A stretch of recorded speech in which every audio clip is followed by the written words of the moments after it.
So my name is Meher. I'm a 1L at the University of Michigan Law School. I'm originally from Fresno, California. I was born and raised there, and I went to UC Berkeley for undergrad. I lived in San Francisco for a few years after that, and I really love California. I can't wait to get back after graduation. This summer, I'm going to be working at the California Attorney General's office in the Antitrust Division in San Francisco, and next summer, I'm going to be working at Morrison Forrester in San Francisco.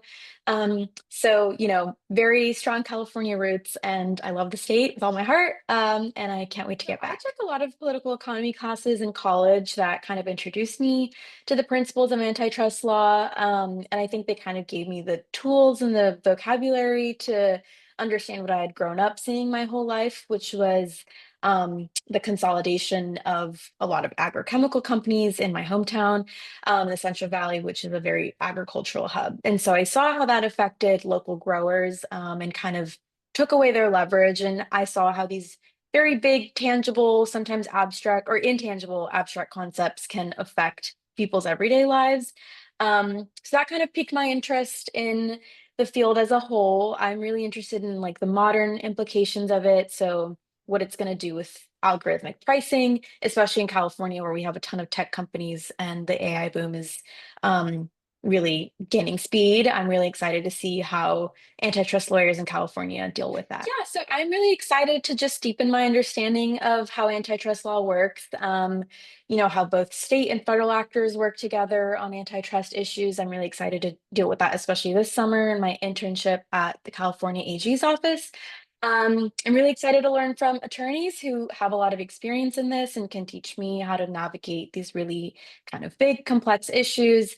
And on a more personal note, I'm just really excited to get to know everyone in this field, like-minded attorneys, and learn from what, advice they have for me, career advice, and just meeting people from all different walks of life, because I know antitrust law touches on so many different fields like tech and healthcare and agriculture. So really just excited to learn from everybody. I think that the mentors in my life have really helped me, have given me something that I can strive towards. I feel like they've shown me what a successful career would look like, whether it's as an attorney, as a manager or a supervisor, or even a professor.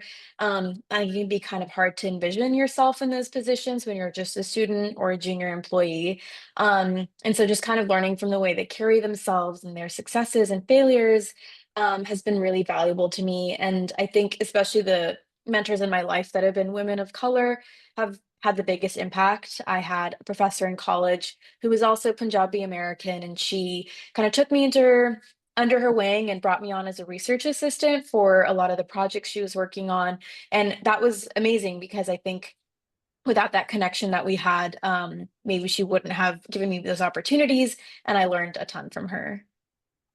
Well, since I grew up in a Punjabi American family, I saw how the systems that are built in this country are maybe they maybe assume a very narrow set of experiences. I've noticed this a lot in law school, where we deal with this concept of the reasonable person. That's a very common standard. I've, learned about it a lot in torts and contracts, and that standard, it assumes the perspective of a white man. And while that's obviously a very important perspective to consider, it's not the only one that we should consider. And I think that's led to some blind spots in a lot of different areas of our society. And so I think working in an inclusive environment means that we should surround ourselves with people who challenge our assumptions and broaden our perspectives.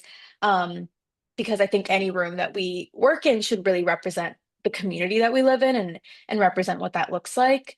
I think especially for fields like antitrust, where our enforcement priorities shape economies and companies and lead to really big impacts, it's especially important that the people doing the work reflect the communities that are most affected by it. So I think that's not just about fairness, but it also leads to better outcomes and smarter advocacy. So in college, I was the editor-in-chief of a political satire magazine. That was really fun and very challenging, writing under pressure and managing writers who had very different senses of humor. I learned how to land a joke and a point, and I realized that if you can make someone laugh, you've probably gotten their attention, and that can be really effective for changing people's minds.